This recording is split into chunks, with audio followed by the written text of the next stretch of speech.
completely different. In your heart, you know he's right. I have a love-hate with Mark Norman. It's more love than hate. The guy makes me laugh. I like the podcast he does with Sam Morril, former guest of the show. Whenever I was on Count the Show, he's always one of the funniest guests that was on. He's funny. I'll give him that. But I'm sick and tired of these comedians doing the thing where they do crowd work in the audience. And it's all staged. It ruined it for me with Matt Rife. It's no different than Joseph Carvilla of The Joe Show and all the radio shows doing fake prank calls in the morning. They don't know how to talk unscripted, so they have to have a plot line. Oh, but you're so talented. So here's a guy, an Asian man. He says he was tricked into being a part of Mark Norman's comedy special.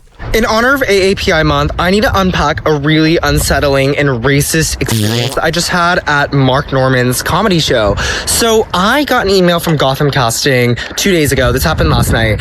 And they were basically saying, hey, you're cast as an extra to be a business person. You fit the profile. Come dressed as a businessman. Mind you, I'm not a businessman. But I pull up in like a businessman outfit and immediately I get a red flag. Everyone in the green room is Asian. It's all Asian men. That's not good.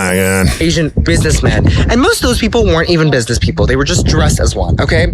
So I'm thinking to myself, okay, I already don't like this because they didn't tell us at all that they were casting Asian men. And this is a comedy special, so clearly there's some bit about Asian men that they're doing. But anyways, we sit down and the producers are trying to identify which members of the crowd don't speak English as a first language. So they make them raise their hands and they're pointing them out. They're like, okay, guy in the middle, guy with the red tie, guy with the black shirt. They're pointing them out specifically so that Mark Norman, the comedian, could have pre-selected people to banter with and do crowd work with so he can get clips of him talking to people with accent. Yeah, that's what I don't like. Do actual comedy, man.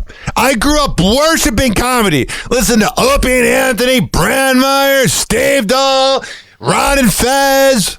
I even liked Count to the Point, Bubba, Rover. All these guys had comedians on.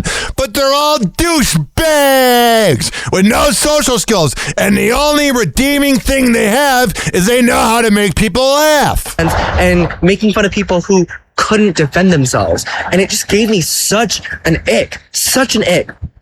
Anyways, Mark Norman comes out, and if you don't know, Mark Norman is a very famous comedian. He has like 2 million followers cross-platform. Yeah, this guy would definitely know about the follower account. And he has Netflix specials, and he performed at that fucking like Saudi Arabia festival, whatever.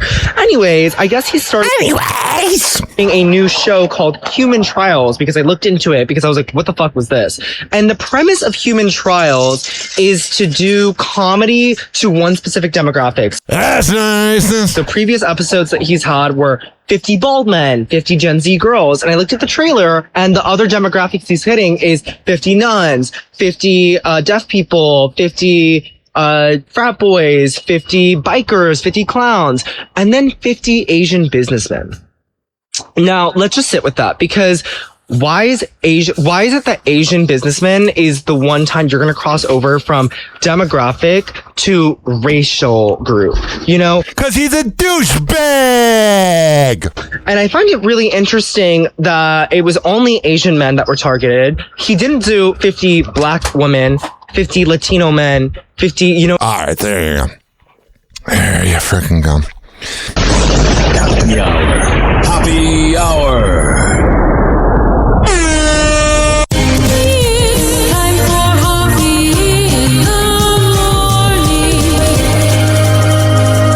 RyanHappyRadio.com. Happy Hour will be right back. You probably had Taco Bell before.